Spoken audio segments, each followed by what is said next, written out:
Hello everyone. My name is Miss Blakey and I have chosen to read Chapter 2 from Harry Potter and the Chamber of Secrets. The Harry Potter series is one of my absolute favourites. The copy I'm going to read from is a bit battered because I've reread it so many times. That's the best part about finding a favourite book, is you don't just have to read it once. I think it might have even been dropped in the bath. There are funny bits in Harry Potter, scary bits, and bits that might even make you a bit teary. Hopefully, my voices will make you smile. So get comfortable and enjoy. Harry crossed to his bedroom on tiptoe, slipped inside, closed the door, and turned to collapse on his bed. The trouble was, there was already someone sitting on it. Harry managed not to shout out, but it was a close thing. The little creature on the bed had large, bat-like ears and bulging green eyes the size of tennis balls. Harry knew instantly that this was what had been watching him out of the garden hedge that morning.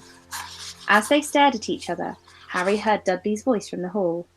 "May I take your coats, Mr. and Mrs. Mason?" The creature slipped off the bed and bowed so low that the end of its long, thin nose touched the carpet. Harry noticed that it was wearing what looked like an old pillowcase with rips for arm and leg holes. Hello?" said Harry nervously. "Harry Potter!" said the creature in a high-pitched voice Harry was sure would carry down the stairs. "So long has Dobby wanted to meet you, sir. Oh, such an honour it is." But thank you," said Harry, edging along the wall and sinking into a desk chair next to Hedwig, who was asleep in her large cage.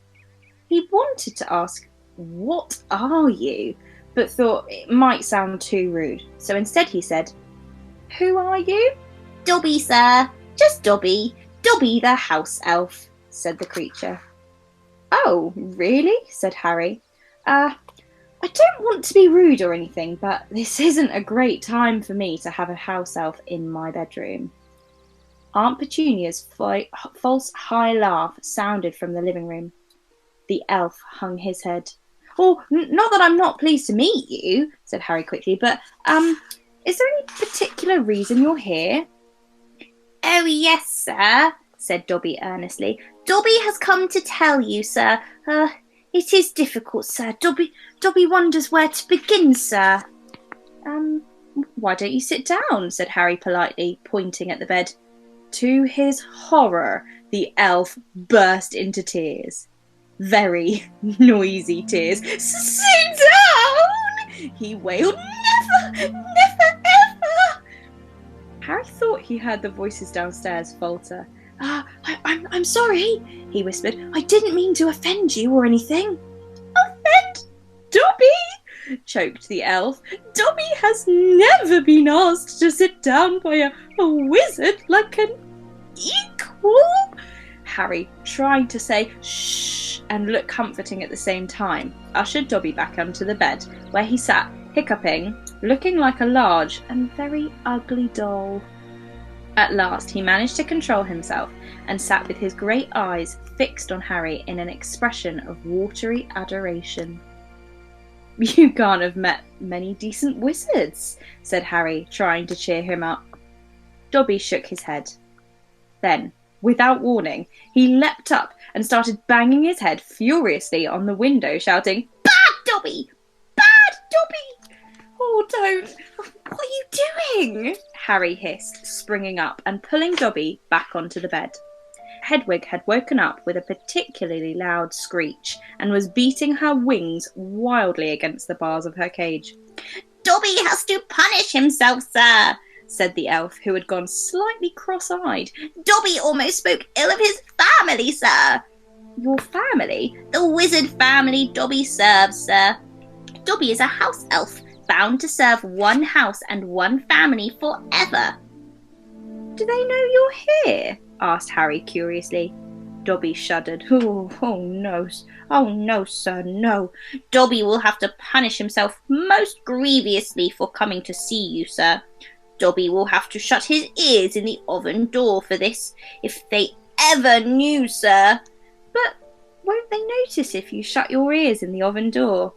"Dobby doubts it, sir. Dobby is always having to punish himself for something, sir. They let Dobby get on with it, sir. Sometimes they remind me to do extra punishments."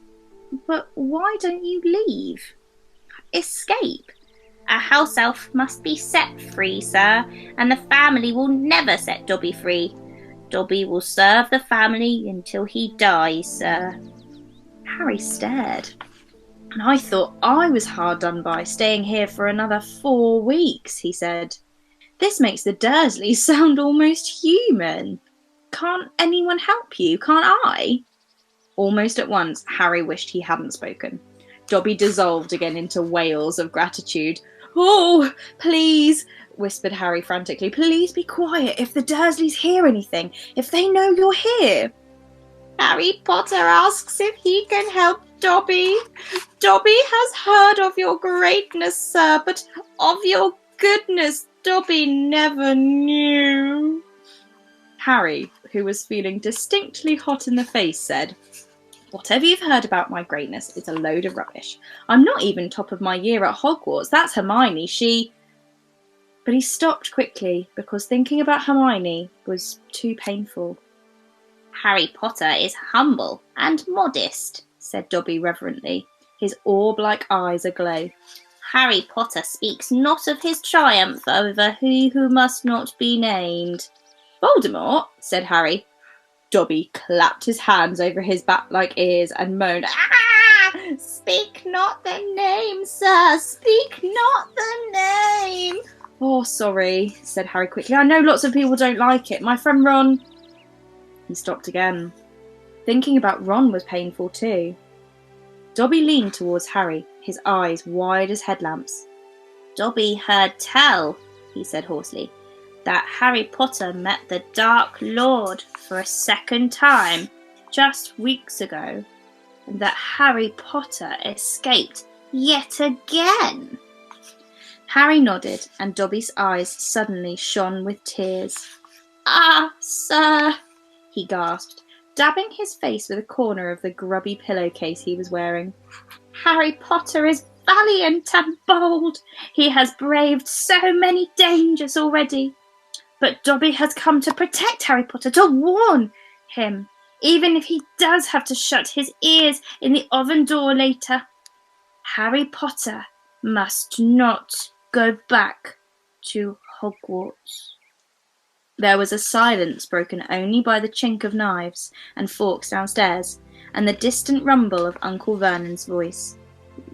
"What?" Harry stammered. "But I've got to go back. Term starts on September the 1st. It's all that's been keeping me going. You don't know what it's like here. I don't belong here. I belong in your world at Hogwarts." "No, no, no!" squeaked Dobby, shaking his head so hard his ears flapped. "Harry Potter must stay where he is safe. He is too great, too good to lose. If Harry Potter goes back to Hogwarts, he will be in mortal danger." "Why?" said Harry in surprise.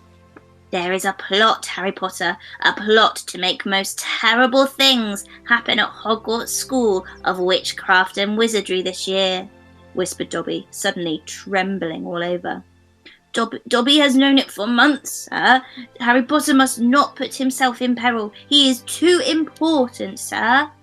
"What terrible things?" said Harry at once. "Who's plotting them?"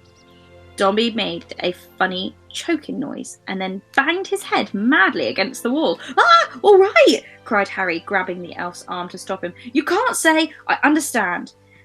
But why are you warning me?" A sudden unpleasant thought struck him. "Hang on.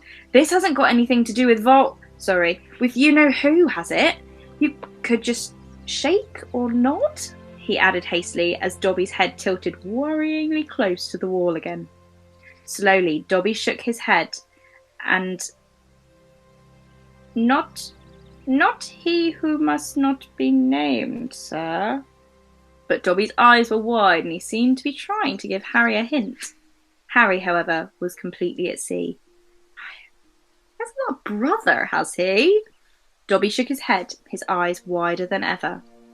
Well then, I can't think of anyone else who would have a chance of making horrible things happen at Hogwarts, said Harry. I mean, there's Dumbledore for one thing. You know who Dumbledore is, don't you? Dobby bowed his head. Albus Dumbledore is the greatest headmaster Hogwarts has ever had. Dobby knows it, sir. Dobby has heard Dumbledore's powers rival those of he who must not be named at the height of his strength. But, sir, Dobby's voice dropped to an urgent whisper. There are powers Dumbledore doesn't. Powers no decent wizard. And before Harry could stop him, Dobby bounded off the bed, seized Harry's desk lamp, and started beating himself around the head with ear-splitting yelps. A sudden silence fell downstairs. 2 seconds later, Harry, heart thudding madly, heard Uncle Vernon coming in the hall, calling, Dudley must have left his television on again, the little tyke. Quick!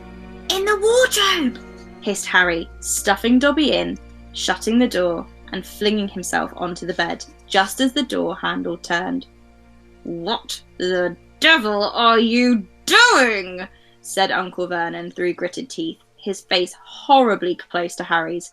You've just ruined the punchline of my Japanese golfer joke. One more sound and you'll wish you've never been born, boy. He stomped flat-footed from the room. Shaking, Harry let Dobby out of the wardrobe. See what it's like here, he said. See why I've got to go back to Hogwarts? It's the only place I've got... Well, I think I've got friends. Friends who don't even write to Harry Potter, said Dobby slyly. I expect they've just been... Hang on, said Harry frowning. How do you know my friends haven't been writing to me? Dobby shuffled his feet. Harry Potter mustn't be angry with Dobby. Dobby did it for the best. Have you been stopping my letters? Dobby has them here, sir, said the elf. Stepping nimbly out of Harry's reach, he pulled a thick wad of envelopes from inside the pillowcase he was wearing.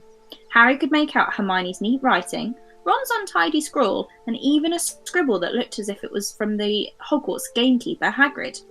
Dobby blinked anxiously up at Harry. Harry Potter mustn't be angry. Dobby hoped... If Harry Potter thought his friends had forgotten him, Harry Potter might not go back to school, sir. Harry wasn't listening. He made a grab for the letters, but Dobby jumped out of reach. Harry Potter will have them, sir, if he gives Dobby his word that he will not return to Hogwarts. Ah, sir, this is a danger you must not face. Say you won't go back, sir. No, said Harry angrily. Give me my friend's letters. Then Harry Potter leaves Dobby no choice, said the elf sadly. Before Harry could move, Dobby had darted to the bedroom door, pulled it open, and sprinted downstairs. Thank you so much for joining me for that first little piece of Harry Potter.